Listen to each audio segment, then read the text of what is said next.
दोस्तों, आज की कहानी मेरे ही एक दोस्त ने मुझे सुनाई हुई एक किस्से पर आधारित है। तो चलिए अब बिना वक्त जाए किए उस कहानी को शुरुआत करते हैं। कहते हैं कि दीवारों के भी कान होते हैं, पर क्या हो अगर वही दीवारें आपको आवाज देने लगे? क्या होगा अगर वही दीवारें आपको पुकारने लगे?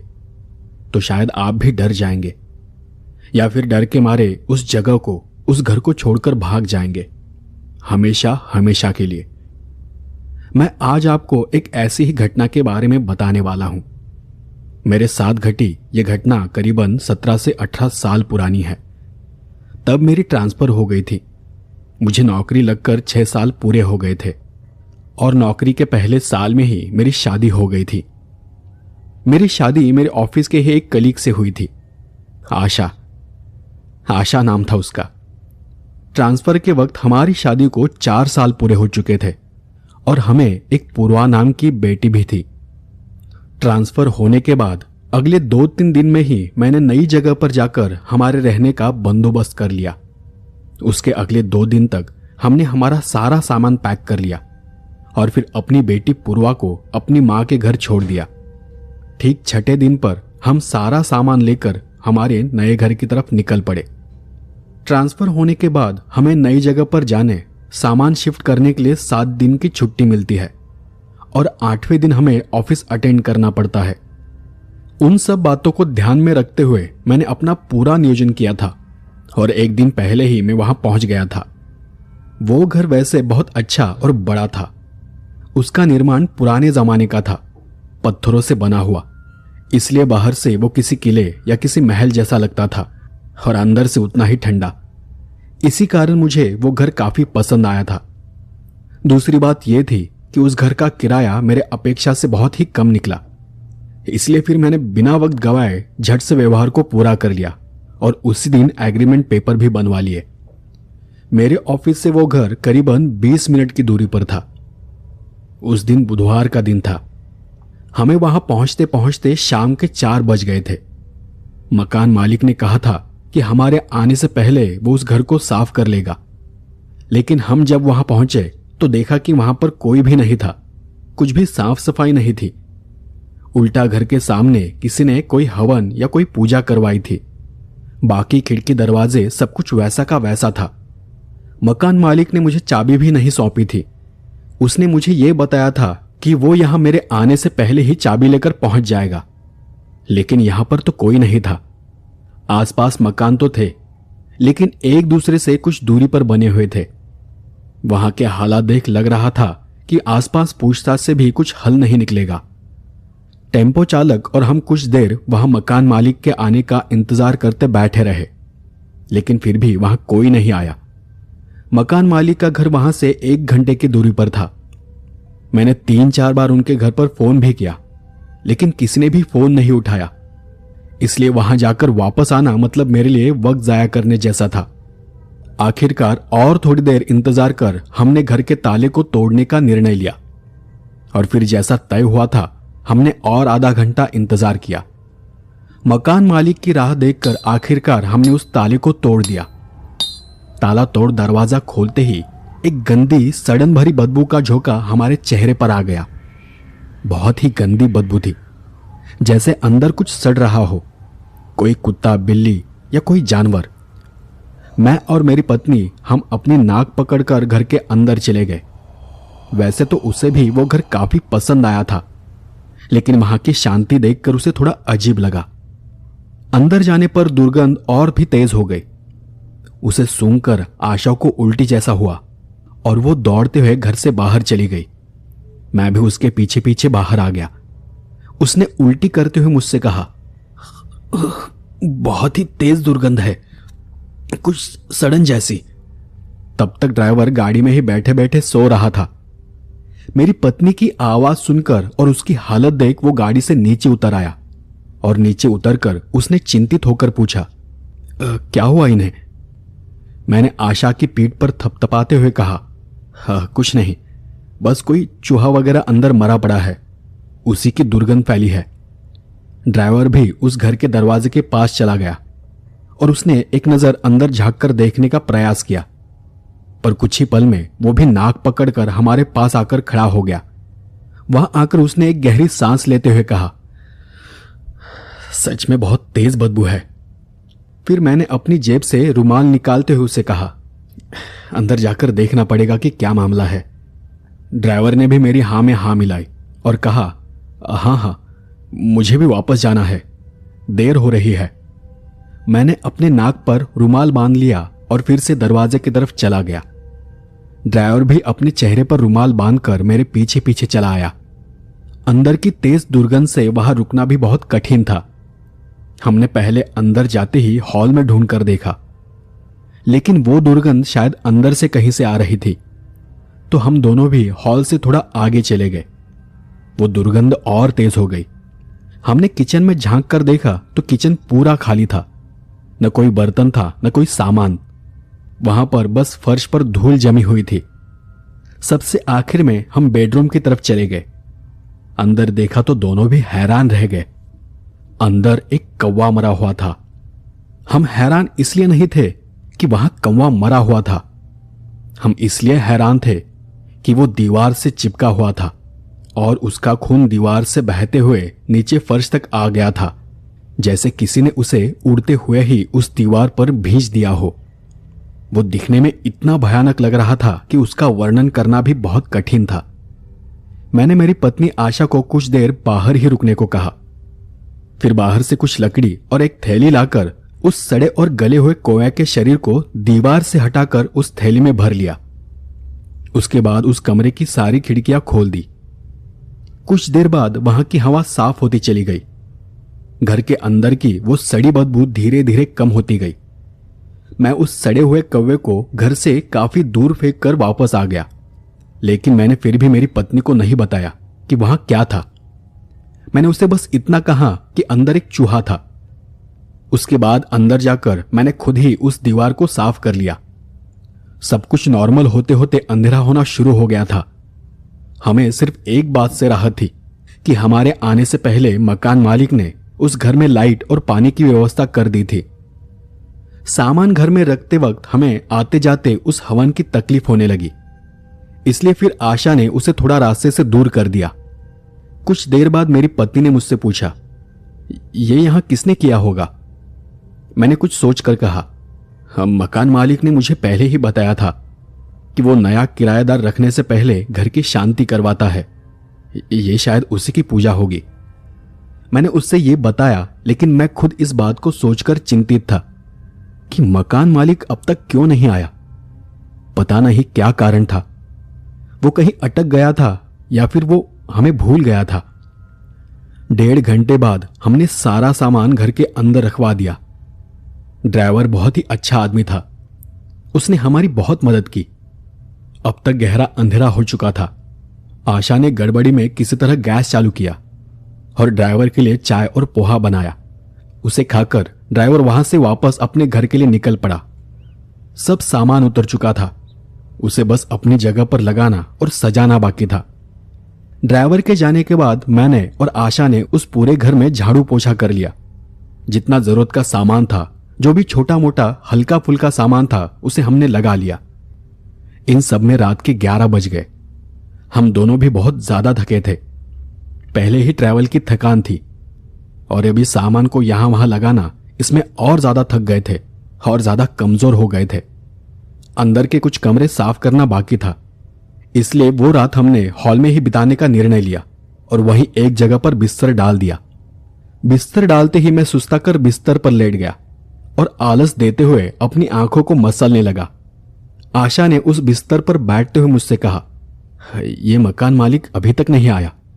अच्छा हुआ कि हमने ताला तोड़ दिया, नहीं तो अब तक हम बाहर ही बैठे रहते।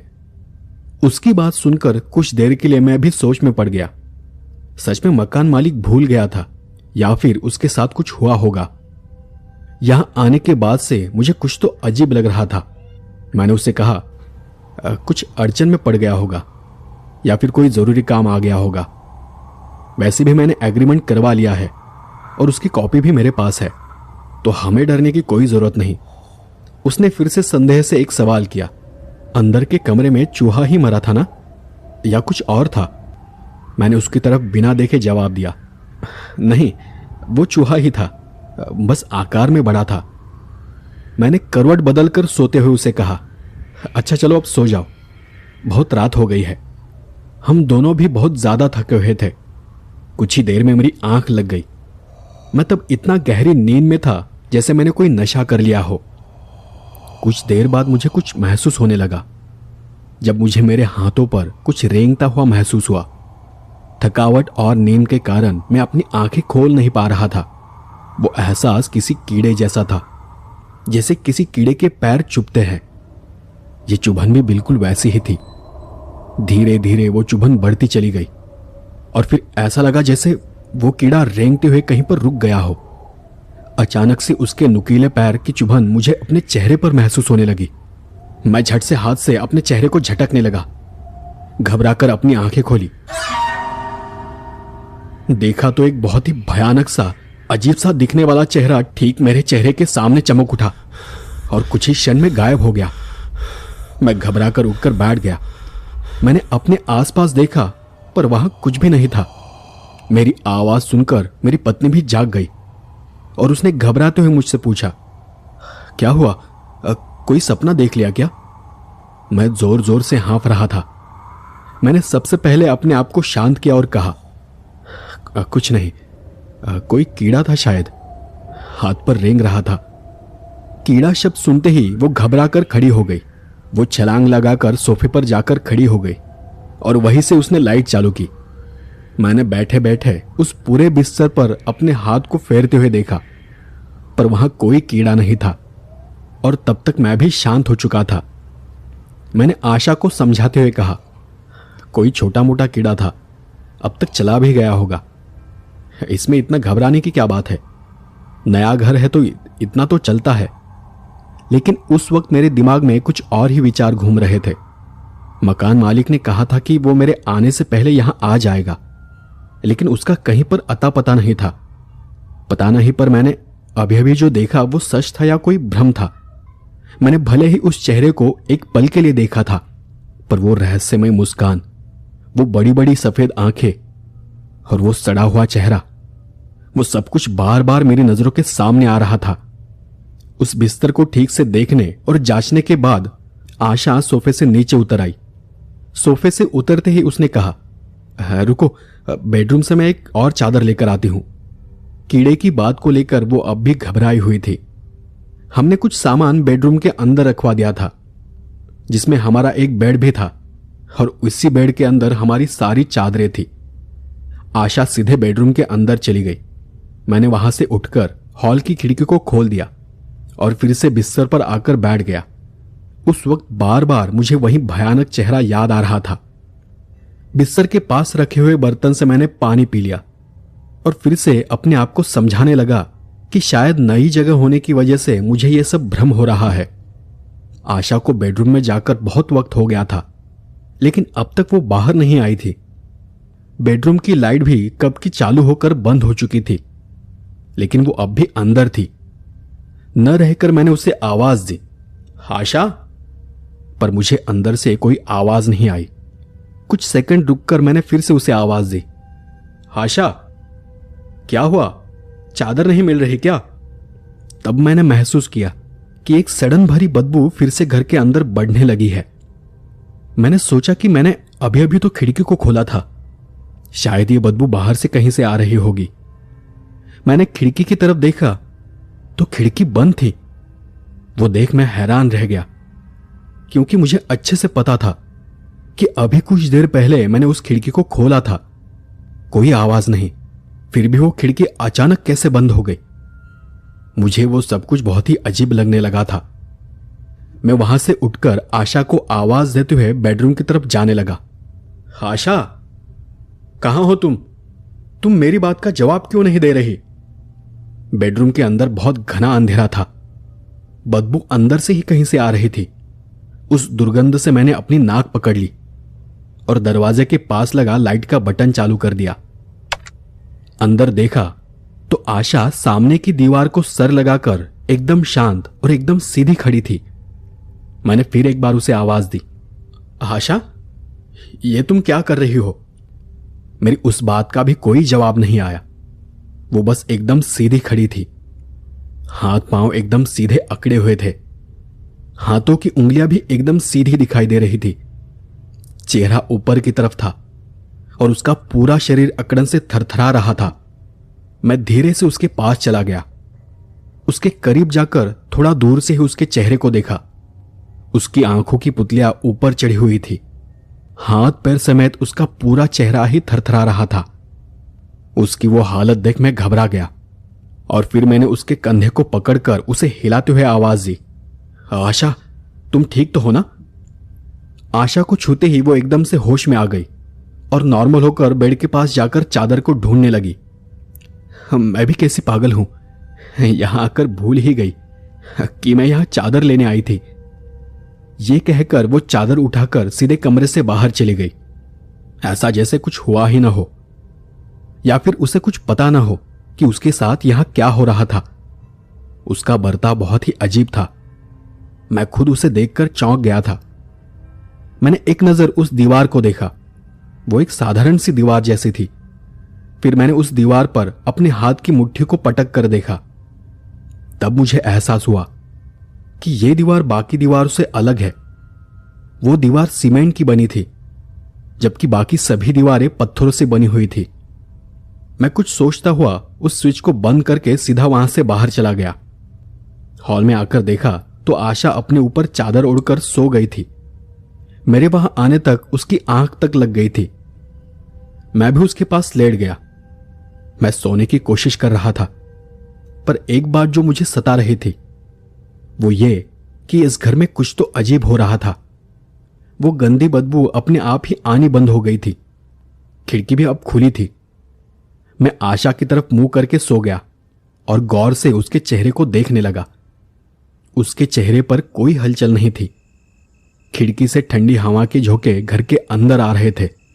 सब कुछ फिर से एकदम शांत हो गया। उस गहरी शांति में मैं दूर कहीं से आती झिंगुरों की आवाज को सुन पा रहा था। उस आवाज को महसूस करते हुए मैंने धीरे धीरे अपनी आंखें बंद कर ली। ऐसा लगा जैसे कोई मेरी छाती बजा रहा हो। मैंने चौंक कर दरवाजे की तरफ देख फिर से आशा के चेहरे की तरफ देखा। उसका चेहरा पहले जैसे ही एकदम शांत और नॉर्मल था। तभी फिर से एक बार दरवाजा बज उठा। मतलब वो मेरा वहम नहीं था, बाहर सच में कोई था। लेकिन इतनी रात गए कौन आ सकता है? हम तो यहां आज ही आए हैं। यहां हमें कोई जानता तक नहीं। मैं उठकर दरवाजे के पास चला गया। पता नहीं, पर यहां आने के बाद से सब कुछ बहुत अटपटा लग रहा था। मैंने दरवाजे के पास खड़े होकर अंदर से ही आवाज दी, कौन है? बाहर से आवाज आई, मैं भूषण, इस मकान के मालिक का बेटा हूं। उन्होंने ही मुझे यहां भेजा है। मुझे लगा कि शायद मकान मालिक जरूर किसी काम में फंस गया था और इसलिए आखिरकार उसने अपने बेटे को यहां भेज दिया है। बहुत रात होने की वजह से मैंने थोड़ा सा दरवाजा खोला और बाहर झांक कर देखा। मेरे सामने 5.5 फुट का सफेद कपड़े पहने हुए एक आदमी खड़ा था। थोड़ी तसल्ली करने के बाद मैंने उस दरवाजे को पूरा खोल दिया। बेचारा इतनी रात में हमारे लिए इतनी दूर तक आया था। दरवाजा खोलते ही बाहर से ठंडी हवा का झोंका घर के अंदर घुस गया। उस ठंड से एक पल के लिए मेरा पूरा शरीर सिहर उठा। उसी वक्त मैंने हॉल की लाइट को चालू किया और मकान मालिक के बेटे को नमस्कार करते हुए उसे अंदर आने को कहा। आइए ना, अंदर आइए। माफ कीजिए, पर मकान मालिक हमें चाबी देना भूल गए थे। वो नहीं आए इसलिए हमें ताला तोड़ना पड़ा। लेकिन उस वक्त उस आदमी का चेहरा घबराया हुआ लग रहा था। उसने घबराते हुए कहा, मैं आपको कुछ बताने आया हूं। वो आदमी बाहर ही खड़ा था, अंदर नहीं आ रहा था। मैंने फिर एक बार उन्हें अंदर आने की विनती की और कहा, आप पहले अंदर तो आइए, आराम से बात करते हैं। तब उसने अपनी गर्दन नाव में हिलाते हुए कहा, मैं अंदर नहीं आऊंगा, बल्कि तुम लोगों को इस घर से बाहर जाना होगा, वो भी इसी वक्त। मैं यही कहने यहां आया था। उसके शब्द सुनकर मुझे बहुत गुस्सा आ गया। मैं आश्चर्यचकित था कि कोई इंसान इतना बेवकूफ कैसे हो सकता है। मैंने गुस्से में ही उसे जवाब दिया, यह क्या पागलपन है? एक तो वो हमें चाबी देने यहां नहीं आए और ऊपर से आप इतनी रात को हमें घर से बाहर निकालने आए हैं। उसने फिर दूर से ही लेकिन उतनी ही शांति से मुझे शांत रहने का इशारा किया। देखो, आप मेरी बात को समझ नहीं रहे, मेरी बात को ध्यान से सुनो। मेरे पिताजी, मतलब इस घर के मालिक, उन्होंने कुछ ही घंटे पहले अपनी आखिरी सांसें ली है। पिछले 6 साल से वो कोमा में थे और मरने से पहले कुछ ही क्षण के लिए वो होश में आए थे। होश में आने के बाद जो उन्होंने मुझे कहा, मैं बस वो बताने आया हूं। उन्होंने मुझे कहा था कि आप यहां आने वाले हैं और कहा कि अभी के अभी जाकर मैं आपको घर के अंदर जाने से रोक दूं। इसलिए उन्होंने मुझे इतनी रात को यहां भेजा है, तुम्हें सावधान करने के लिए। मरने से पहले उन्होंने मुझे कहा था कि मैं अभी के अभी जाकर ये देखूं कि यहां कोई आया है या नहीं। अगर कोई घर के अंदर है तो उसे घर से बाहर निकाल दूं, और अगर कोई नहीं है तो यहां रुककर कोई सूचना या कोई बोर्ड लगा दूं। मैंने उसकी बात को ज्यादा गंभीरता से नहीं लिया। क्या तुम्हें मैं पागल दिखता हूं? 4 दिन पहले ही मैंने इस घर का एग्रीमेंट करा लिया है और इस वक्त मैं यहां से नहीं जाऊंगा। उस आदमी ने यहां वहां देखकर कहा, आपने जिस आदमी से व्यवहार किया था वो मकान मालिक नहीं था, वो तो पिताजी का एक पहचान वाला दलाल था, जिसे उन्होंने 6 साल पहले इस घर को बेचने के लिए कहा था। पर तब से यह घर खाली पड़ा है। एक दिन काम करते करते अचानक से मेरे पिताजी कोमा में चले गए। कुछ दिन पहले वो दलाल भी इस घर की पूजा करने यहां आया था, लेकिन उसके साथ कुछ तो अजीब बात हो गई और वो पूजा को अधूरा छोड़कर ही यहां से भाग गया। और घर जाने के बाद उसी रात उस दलाल की मृत्यु हो गई। उस आदमी की बातें सुनकर मुझे हंसी आ रही थी। वाह, बहुत ही अच्छा धंधा है तुम्हारा। पहले पैसे लेकर किराएदार पकड़ो और फिर कुछ भी बकवास कहानी बनाकर घर को खाली करवाओ। हाँ, पर एक चीज मेरी समझ में नहीं आ रही, तुम्हारे पिताजी ये सब कैसे जानते हैं, जबकि वो तो 6 साल से कोमा में है ना? तुम क्या मुझे बेवकूफ समझते हो, या फिर कह क्यों नहीं देते कि तुमने हमारे साथ धोखा किया है? देखो, मैं पुलिस तक जाऊंगा, तुम सबकी पुलिस में कंप्लेंट कर दूंगा, पर मैं इस घर को खाली नहीं करूंगा। मुझे लगा कि मेरी बात से वो डर जाएगा, लेकिन उसने फिर उसी शांति से सांस लेते हुए कहा, बात को समझो, वो कोमा में नहीं थे। उनकी आत्मा बस उनके शरीर से बाहर थी। शरीर से बाहर यहां इसी जगह पर कैद थी। यहां पर कुछ तो भयानक ताकत है, कोई शक्ति है जिसने पिताजी को यहीं पर जकड़ रखा था। उसी ताकत ने उस दलाल की भी जान ली है और अब वही ताकत तुम्हें तकलीफ देने यहां आई है। तुम यहां से जितना जल्दी हो सके निकल जाओ, इससे पहले कि वो तुम्हें या तुम्हारे परिवार को अपना शिकार बना ले।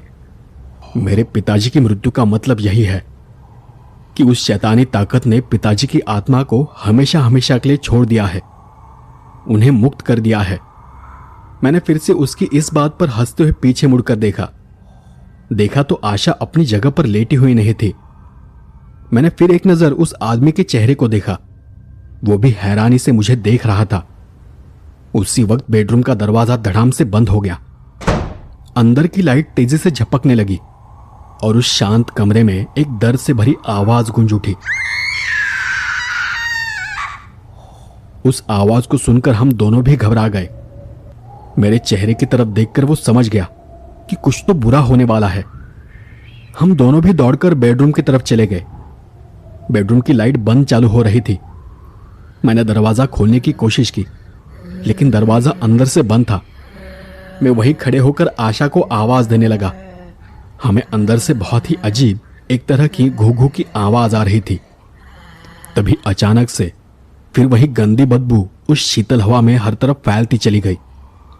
इतनी तेज दुर्गंध कि हमें सांस लेने में भी तकलीफ होने लगी थी, लेकिन मैं खुद की परवाह किए बिना दरवाजे को पीट रहा था। मेरे साथ जो आदमी था वो भी पीछे से एक कुर्सी लेकर आ गया और उसने उस कुर्सी को जोर जोर से दरवाजे पर पटकना शुरू किया। हम दोनों पूरी ताकत से उस दरवाजे को तोड़ने की कोशिश करने लगे। मुझे लगा कि हमारी आवाज सुनकर कोई ना कोई जरूर हमारी मदद के लिए वहां आ जाएगा, पर काफी देर बाद भी वहां कोई नहीं आया। बहुत देर तक प्रयास करने के बाद आखिरकार उस दरवाजे की कुंडी टूट गई। कुंडी टूटकर दरवाजा खुल गया। हमने अंदर देखा तो मेरी पत्नी आशा सामने की दीवार पर चिपकी हुई थी। उसके हाथ पांव किसी मशीन की तरह थरथरा रहे थे। आंखों की पुतलियां ऊपर चढ़ी हुई थी और उसके मुंह से घू घू की आवाज आ रही थी। ये मेरी जगह है, यहाँ सब कुछ मेरा है। तुमने यहाँ आकर बहुत बड़ी गलती कर दी है।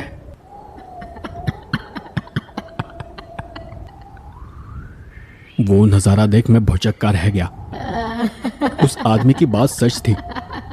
आशा की आवाज बदली हुई थी। उसके मुंह से अजीब अजीब सी आवाजें निकल रही थी।